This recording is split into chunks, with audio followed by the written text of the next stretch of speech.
观众朋友好，这里是大实主，我是邵峰。您敢信吗？博士生月薪只要3500，而在黑龙江一场招聘会里，11万硕博生挤进体育馆，为了抢9000个岗位，凌晨5点排队，结果还被告知简历收满不收了。有人念了20多年书，最后薪水还比不过外卖小哥。更扎心的是，另一边的中产父母一年砸下40万，把孩子送进国际学校出国留学，回国却只拿到8000月薪，努力拼搏，最后换来的不是上升，而是更深的焦虑。所以问题来了，为什么27岁的年轻人会感叹年轻的很勉强？为什么砸钱教育换不到回报？为什么高学历成了失业重灾区？今天我们就来聊聊这一代人怎么会被掏空到这种地步。一个年纪才20几的人，生活状态却已经像是进入了中年，却能引发一片共鸣，你说奇怪不奇怪？最近大陆一位27岁的博主在网上分享他的真实感受。他在视频中说，我现在这个年纪，年轻的好勉强啊。这话一出口，立刻引爆网上热议，很多同龄人纷纷留言，我也是。博主说，他发现自己虽然才27岁，但身体已经在悄悄变化，发际线开始后退，6块腹肌快要变成1块，蹲下去膝盖还会咔咔响。最无语的是，填写资料的时候，找出生年份得往下滑好久，滑到手酸，然后看着年龄限定的优惠券，发现自己不能用了。他还说，自己开始上网查以前压根儿不会关心的资讯，比如退休金怎么算，健康检查报告上的红字是什么意思。更夸张的是，现在最喜欢的歌竟然是20年前的流行金曲。青春没走远，但回忆已经开始老了。更扎心的还在后头，现在逛街看不懂新一代动漫角色的名字，小朋友看的卡通自己一个也叫不出来，看电影时一算，变形金刚第1集上映时，现在的高中生根本还没出生，而自己却早就超过那些童年动画主角的年龄了。博主还说，我手机跟电脑的字体都得调大，鼻毛长得比大学时还快，打游戏反应变慢，吃零食没胃口，开始爱上无糖饮料，还养成每天补保健品的习惯。这还是我们印象中热血的20年代青年吗？他最后感叹，人生好像是个可能性越来越少的过程，现在的我已经不是7年前的我了。这段影片一出，直接登上微博热搜，留言区炸开锅。不少人说，真的上班一整天，眼神的疲惫藏都藏不住。也有人说，27岁还是拼搏期，但时间真的不够用了，等到35岁，你会发现身体状况年年往下掉。更现实的是，职场也不再把你当年轻人。有位网友说得很到位，27岁真的不老，但这个社会已经把你当作过气的中年人了。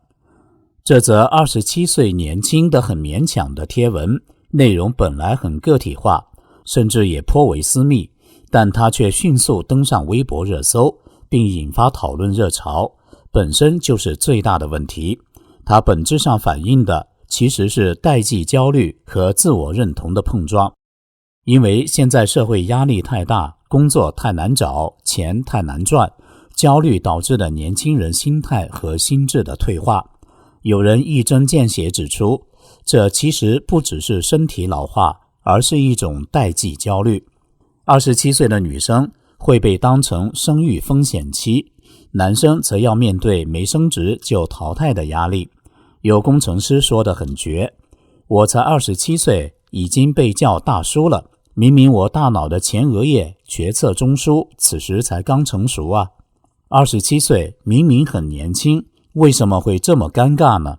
这种热议和共鸣反映了中国年轻人的一种普遍认同感，那导致的原因是什么呢？朋友，您有同感吗？请留言告诉我，您觉得自己年轻的很勉强吗？当27岁的我们开始怀疑自己是不是还算年轻，问题也许不只是身体变了，而是社会压力让人没得喘息。而让这种焦虑更早开始的，不只是自己的人生选择，还有整个教育体系给人的压力。接下来就来聊聊那些为子女拼尽一切的中产爸妈。您知道吗？对很多中国的中产家庭来说，国际学校已经不是选择，而是一场豪赌。你要么拼了命砸钱押宝子女的未来，要么就眼睁睁看着自家娃被甩出所谓精英轨道。北京的张女士是一家外企的中层，年薪60万，从女儿小学3年级开始就计划着国际路线。她说，我们不想让她走应试那条路，那太残酷了，孩子活得快乐最重要。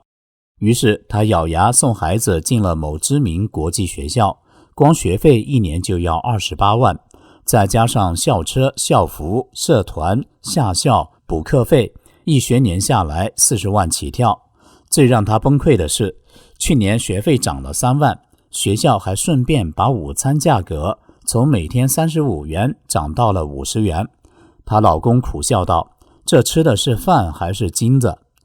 但他们还是默默继续付钱，因为转回公立学校更难，孩子的课程体系、语言环境、朋友圈都已经接不上了，而像这样的家庭太多了。这2年，国际学校出现一波集体涨价潮。上海德威国际学校高中学费1年逼近40万，北京鼎石国际学校连住宿餐饮费加起来1年开销超过43万。深圳某国际学校去年学费5.2万，今年直接涨到7万。更夸张的是，有些学校的涨幅高达超过30%，像坐火箭一样的飞。你可能以为这么贵总会物超所值吧，孩子的前途总会有保障了，但事实却并非如此。广州一位妈妈在社交平台分享，孩子去年出国留学，读完商科，回国找工作，月薪8000，还被嫌学历水。她说，我花了将近200万，换来的是一份刚够租房的工作。有位爸爸更直白，这不是投资，是花钱买幻想。更让人纠结的是，学费只是冰山一角。一位家长细数，学费之外，每年还要交2万多校车费，5000元校服费，还有每周社团活动、竞赛辅导、课外英文口语强化，这些都不能省，因为你不补，别人补。还有些家长为了孩子能申请美国藤校，花10多万请名校中介上 AMC 竞赛班，送去英美下校，为的就是打造一份金光闪闪的履历表。和你猜的一样，这类补习的价格基本都是业界头部。有老师说得很扎心，我的课100块钱1小时，结果家长嫌弃太便宜，怀疑要价低是因为能力不行。而这种砸钱换未来的操作，在近年开始失灵了。网上流传这样的故事，斯坦福回国，第一份工资1个月5000，耶鲁毕业，回国却只能干和专业学历完全不符的小众行业。看似极端，但越来越多家长表示，这些不是笑话，是现实。于是很多中产家庭开始冷静下来，到底要不要再这样投入，值不值得？回顾这条国际教育之路，原本的剧本是这样写的：从小学开始接受双语教育，高中读 IB A Level， 然后出国镀金，回国后高薪就业。但现在这条路走的人太多，门槛变高了，收益却变低了。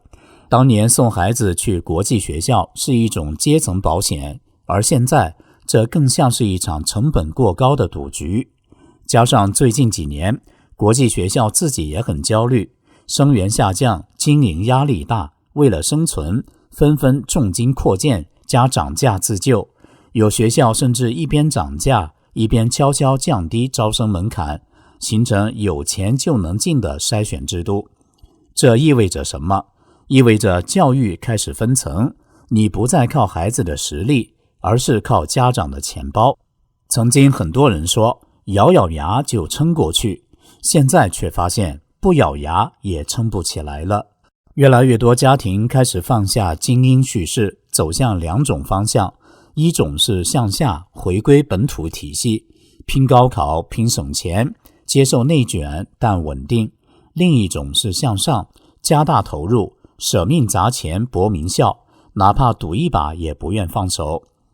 有些家长甚至选择带孩子去泰国、马来西亚念国际学校，试图教育套利，成本虽更低，但风险更高。你可能会问我，现在中产家庭到底该怎么选？其实答案早就写在时代里了。这不是一个家长可以透支未来的年代，也不是一个孩子有标准答案的年代。保守务实，量力而行，或许才是今天中产家庭的主流生存策略。不是因为不爱孩子，而是因为太清楚未来的残酷了。您怎么看这条国际学校的道路？留言告诉我。你身边有没有为孩子教育倾家荡产的家庭？还是你自己也在这条路上左右为难？留言说说你的看法，也许你的一句话就能给别人带来新的思路。当砸钱读名校已经不再等于保障未来，当国际学历也换不到一份高薪稳定工作，那么拼搏了10来年完成高等教育的年轻人现在到底怎么活？下面我带您来看这个秋天里一场真正的求职战场。你能想象吗？黑龙江一场高校招聘会现场挤进11万人，不是演唱会，不是春运，更不是逃难，而是一场应届毕业生就业博览会。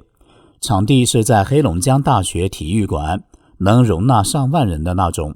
但从清晨6点开始，门口就排起了长蛇阵，一直蜿蜒排到地铁站口。一位硕士毕业生说，他凌晨5点起床，带着厚厚的一叠简历，身上贴着暖宝宝，一路小跑到现场。结果排了3小时，刚到门口，却听到工作人员说，简历收满了，不收了。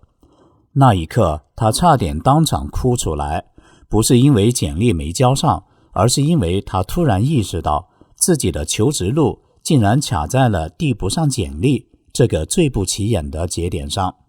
这场招聘会一共提供了9000多个职缺，但现场涌入了11万人，平均下来10几个硕士博士抢一个坑。而且这些职缺里 80% 要求硕士起步，不少岗位直接标明只限博士、双一流高校毕业生。更夸张的是， HR 临场调整门槛的现象屡见不鲜。一个原本写着硕士可报的职位，现场一看硕士太多了，直接变成只招博士。有求职者无奈地说，我考了3年研，还是只能来陪跑。站在这里，我不觉得我在找工作，我觉得我像在抢难民营的配给卡。高学历不再等于好工作。某汽车零部件公司开出招聘条件是博士研究生，你以为待遇好？错，月薪3500到5000。还有甘肃某企业招研究生，月薪直接标着2000元整。甚至哈尔滨图书馆招聘文科博士，开价是3000至4000元。一位文学硕士说的特扎心，我花了20年上学，最后薪资比我高中的家政阿姨还低。而现在的新蓝领们送外卖、跑快递、开网约车，月入轻松破万，还有现金节。这对曾相信知识改变命运的学生们来说，是一种残酷反差。更现实的是，一个孩子从幼儿园念到博士，至少27年的时间投入，经济投入少说60至100万。有家长算过一笔账，只算学费大概30至40万，加上补习、培训、课外活动，总成本轻松破100万。但毕业之后呢，拿个月薪5000元的岗位，扣除五险一金，到手也就3、4千，一年下来赚不到5万元，要靠这薪水回本，得20年不吃不喝才行。更心痛的是就业数据，2024年硕士生就业率仅有不到4.5%，比本科还低，而大专生就业率竟达到近5.7%，青年失业率创新高。官方的不含在校生的16至24岁群体失业率高达近2%，外界估计可能更高。而今年的高校毕业生人数达到1222万，再创新高。这代表什么？这代表一个岗位背后将有几十甚至上百个年轻人竞争。有网友总结了大学毕业后现实3部曲，逃避现实的3条路有考研、考公、考编。创业3步骤是摆摊、开店、搞自媒体。失败3部曲是外卖、快递、网约车。曾经被视为光明之路的读大学，如今被越来越多年轻人质疑，这条路还能走多久？再看看大环境，就业、经济、消费信心全线下行，影响最大的就是正准备迈入社会的这一代人。所以现在的年轻人有多难，不是不努力，而是努力的回报越来越小；不是不读书，而是读书不再保证有路可走。当人们在问读书有没有用，现实给出的答案可能不是没有用，而是它不再是唯一的出路。朋友，您认识的高学历朋友有没有也陷入毕业即失业的困境？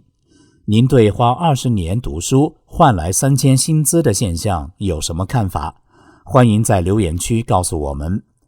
这里是大时局，感谢您的陪伴与思考，请订阅、分享并打开小铃铛，一起在动荡中坚守真相，在黑暗中点燃希望。